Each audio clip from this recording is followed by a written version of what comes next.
Сәлеметсіңдер ме балалар? 3-ші сынып қазақ тілі пәні 14-ші сабақ. 52-ші жаттығуға қараймыз. Мәтінді оқы. Балалар мысықты таспен ұрып қуалап жүрді. Біреуі мысықты ұстап алды. Екіншісі оның мойнына жіп байлап сүйремекші болды. Бәрін көріп тұрған Әлима әже балаларға ұрсып, мысықты босаттырды. Сосын бәріне, іштеріңде жібі түзу бір бала болсайшы деп кейді. Жібі түзу деп дұрыс жүретін, тәртіпті, адамгершілігі бар адамды айтады. Мәтіннің авторы Фариза Оңғарсынова. Ал енді балалар, мәтін мазмұны бойынша берілген тапсырманы орындайық. Мәтін не туралы? Мазмұнын айт дейді.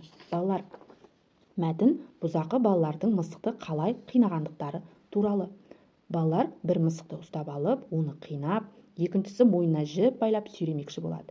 Бірақ оларды сыртынан Әлима әже көріп, ұрсып, мысықты босаттырады.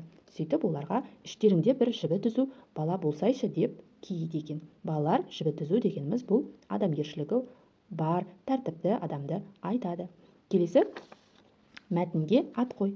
Балалар, мәтінге біз тәртіпсіз балалар деп ат қойсақ болады екен. Келесі мәтіндегі негізгі ойды анықта. Мәтіндегі негізгі ой балалардың тәртіпті, адамгершілігі мол етіп тәрбиелеуде екен. Балалар нені дұрыс істемеді, олардың әрекетіне өз пікіріңді жаз дейді. Балалар дұрыс істеген жоқ, себебі бұл мысық тірі табиғаттың бір бөлшегі, оны қинауға, қорлауға болмайды. Әрқашан табиғатқа, жануарларға қамқорлық жасауымыз қажет екен. Ары қарай мақалдарды көркем жаз. Мақалдарды дәптерімізге көркем етіп жазып аламыз. Әдепті бала арлы бала, әдепсіз бала сорлы бала. Әдепсіз өскен адамнан тәртіппен өскен тал жақсы. Осы мақалдарды дәптерімізге көшіріп жазып аламыз. Ары қарай сызба бойынша әңгімелеу мәтінін құра. Құрағаның көркем мәтін екенін дәлелде дейді. Сызбада бізде оқиғаның басталуы, оның әрі қарай дамуы, оқиғаның аяқталуы. Яғни әңгімелеу мәтінін құрастыруымыз керек екен. Әңгімелеу мәтіні дегеніміз бұл бір оқиғаны әңгімелеп баяндап беру. Көктемнің алғашқы күні атам бақшаға түрлі көкөністер екті. Бірнеше апта өткен соң қызанақ пен қияр жайқалып өсе бастады. Атам күнделікті көкөністерге су құйып, күтім жасады. Қызанақтар қызарып, пісе бастады. Күтімнің нәтижесінде атам мол өнім жинады. Осы сияқты сендер де мәтін құрастырып жазсаңдар болады. Келесі шығармашылық үзіліс 55-ші жаттығу. Жоспар мен суреттердің көмегімен жанды табиғат өлі табиғатқа айналуы мүмкін тақырыбында көпшілік алдында сөйлеуге дайындал. Мұнда суретте бізде тұздалған қияр, ағаш басындағы құстың ұясы, ағаш және ойыншық үйректік балапанды көріп тұрмыз. Ал енді жоспарына қарайық.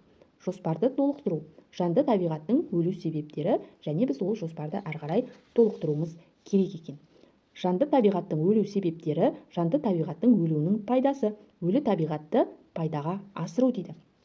Балалар, енді осы жоспар бойынша өзіміз сөйлеуге дайындалайық. Жанды табиғаттың өлу себептері ол кез келген тірі ағзаның өмір сүруінің шектік деңгейі бар. Сондықтан олар сол аралықта ғана өмір сүреді. Немесе оған табиғи құбылыстар, дұрыс күтім жасамау, ауа райы да жанды табиғаттың өлуіне себеп болуы мүмкін екен.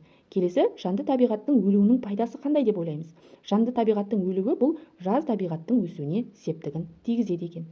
Ал осы өлі табиғатты пайдаға асыру, бұл қурап тұрған ағашты отын етіп пайдалануымыз да болады екен, яғни оны пайдаға асыру болып саналады.